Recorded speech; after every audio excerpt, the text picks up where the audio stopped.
जी हाँ दोस्तों, लड्डू गोपाल के स्नान की व्यवस्था हो रही है और अभी टाइम हो रहा है 12:40 AM। मतलब चल रही है उनकी स्नान। और जो अभिषेक करवाते हैं हम लोग, दूध अभिषेक और पंचामृत से जो स्नान करवाया जाता है इनको, वो प्रक्रिया चल रही है।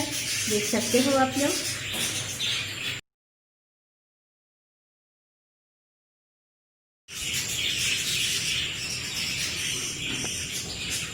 ओम नमो भगवते वासुदेवाय नमो।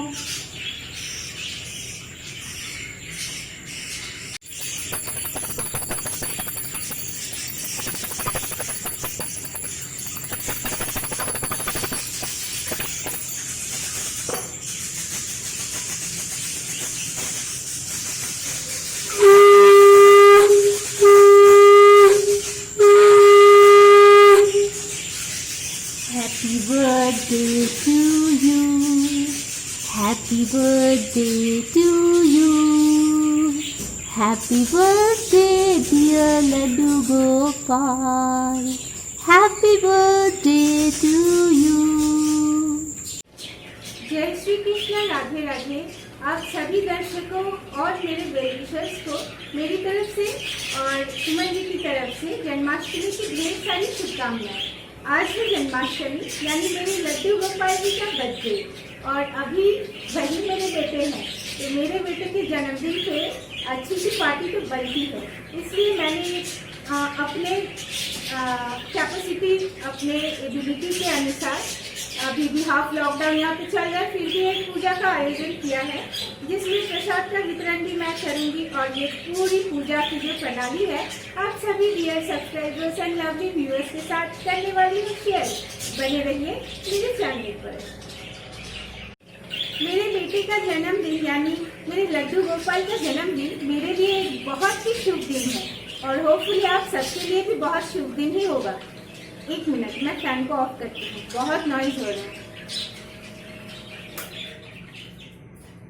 तो इस शुभ अवसर पर आप लोग अपने घर में तो पूजा का आयोजन किए ही होंगे, लेकिन जिनको मन था पूजा करने का लेकिन पूजा कर नहीं पाए हैं, हजारों परेशानियों के लिए और विभिन्न बाधाओं के लिए पूजा अर्चना नहीं कर पाए हैं, लेकिन मन में ये बहुत दुख है कि पूजा संपन्न नहीं हो पाई, उनके लिए मेरी ये पूजा।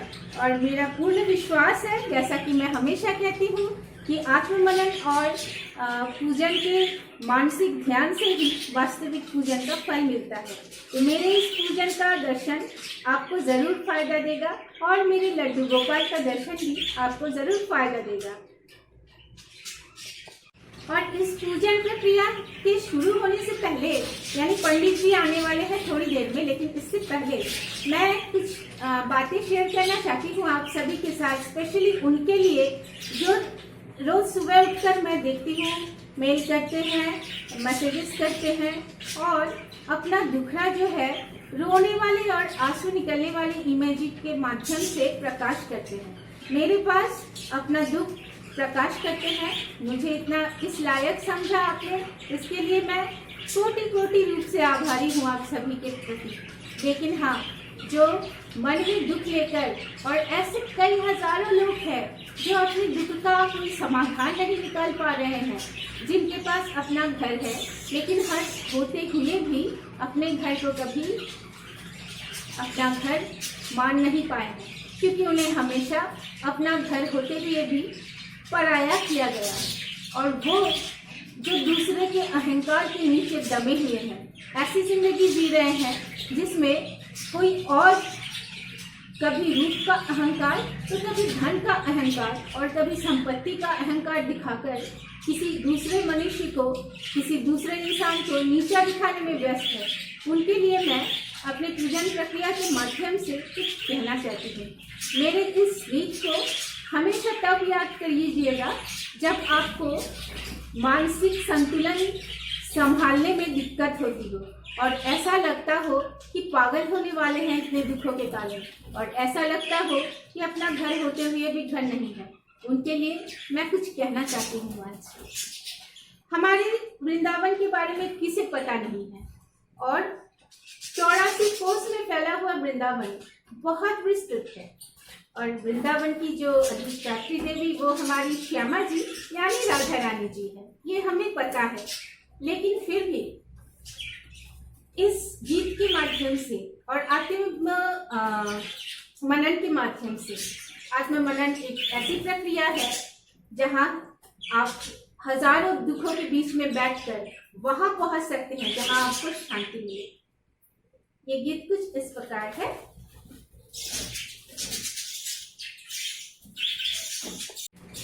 मेरे दर्शकों, आप सब मेरे अपने हैं और अपनों के लिए मैं ये गीत गाना चाहती हूँ।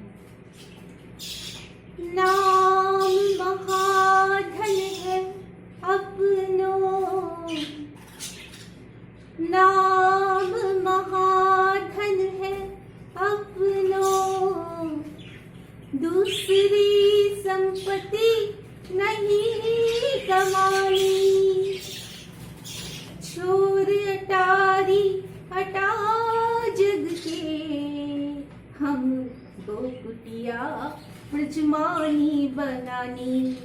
ब्रजधाम ऐसा धाम है जहाँ पर हर किसी के लिए स्थान है, वहाँ हर किसी का बसेरा हो सकता है। अहंकार के कारण समाज से वर्जित जो लोग हैं, हजारों संपत्ति और घर होते हुए भी अपने आप को वर्जित जो लोग मानते हैं और ईमेल के थ्रू या मैसेजेस के थ्रू या मैसेंजर में या इंस्टाग्राम में अपना दुख जाहिर करते हैं मेरे पास कि रजिता, हमारा अपना घर होते हुए भी हमें ऐसा क्यों लगता है। उनके लिए ये संदेश है मेरा कि हमेशा याद रखिएगा, ऊपर वाला कभी किसी को खाली हाथ नहीं छोड़ता है। ब्रजधाम सबके लिए है, वृंदावन सबके लिए है। अगर कभी लगे ऐसा कि आश्रय की कमी है तो जरूर वहां जाए, आपको मानसिक शांति मिलेगी। दोस्तों, जन्माष्टमी का उत्सव जो है ये कौन पालन नहीं करता है, कई घरों में पाला जाता है।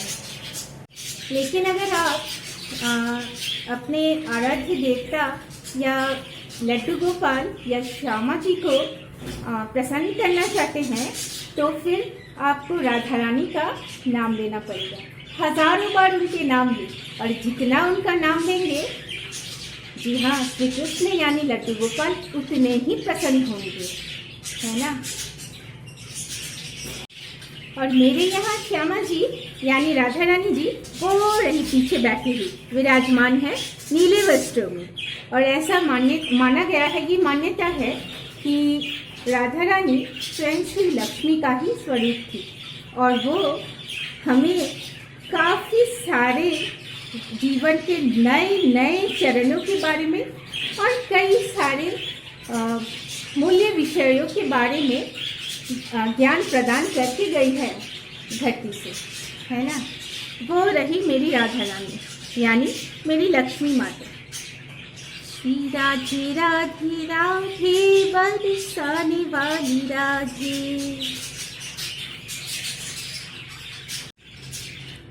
तो ये रही हमारी श्यामा जी यानी राधा रानी यानी मेरी लक्ष्मी माता।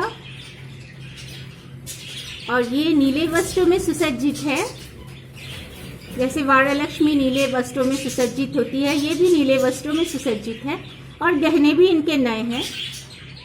और ये मैं अपने हर साड़ी बनारसी टाइप की या कॉस्टली जितनी भी मेरी साड़ियाँ होती है तो ब्लाउज पीसेस मैं अपने लक्ष्मी माता को ही समर्पित करती हूँ और उनकी साड़ियाँ बनाती हूँ। तो ये साड़ी जो है आप लोग देख रहे हो, ये मेरी मदर इन लॉ ने दिया था। ये शादी वाला साड़ी है और इसकी ब्लाउज पीस जो है पहले मैंने अलग करके रखा था इनके लिए, उसके बाद साड़ी अभी मैं यूज करती हूँ दूसरे ब्लाउज के साथ।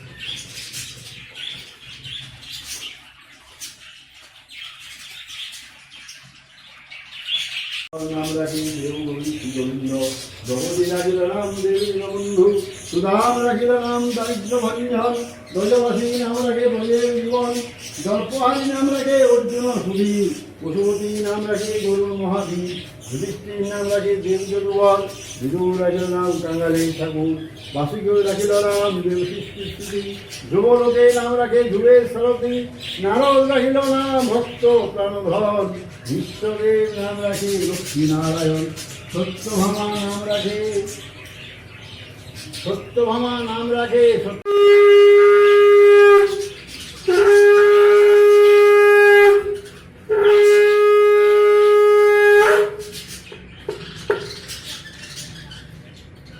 প্রয়াতি বিজয় সপ্তম এটা সচন্দন পুষ্পাঞ্জলি ভগবান শ্রীকৃষ্ণ নারায়ণ প্রতি চলে ভগবান আবার ধায়ে সত্যম গুণাত্মক গুণত্রম সমন্বিতম লোকনাথম শিরোকেশম পীতাম্বরম ধরম বিভূ কিছু ভালো হয়েছে না? ভালো হয়েছে?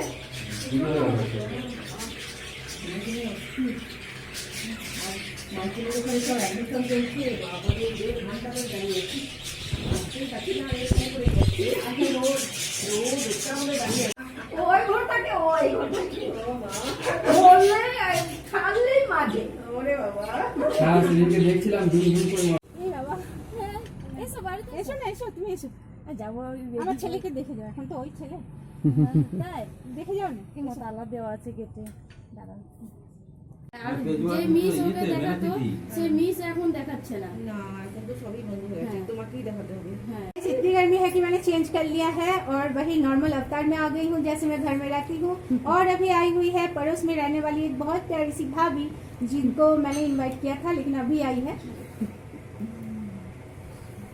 और ये है इनकी बेटी वर्षा रानी वर्षा रानी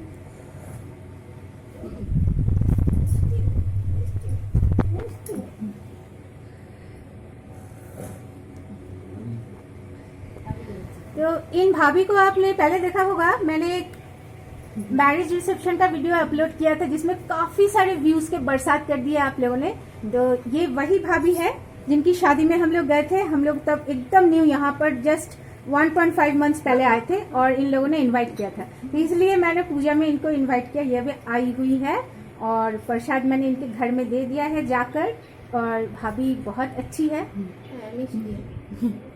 मिष्टी भाभी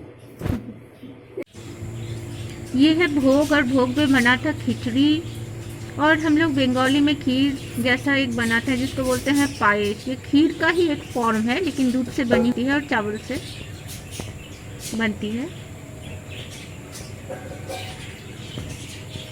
और यहाँ पर लड्डू गोपाल को पनीर या छना बोलते हैं हम लोग वो फिर भाजी खीर खिचड़ी मूंग दाल और गोविंद भोग चार की और ये मिष्टान है यहाँ पर जितनी भी मिठाई देख रहे हैं आप लोग भोग के लिए बनाया था मैंने तो ये मार्केट से भी लिया था कुछ जौल बड़ा बोलते हैं इसको जौल बड़ा और ये बंगाल का फेमस शौर भाजा है इसको शौर भाजा बोलते हैं शौर भाजा मिष्टी और यहाँ पर है लड्डू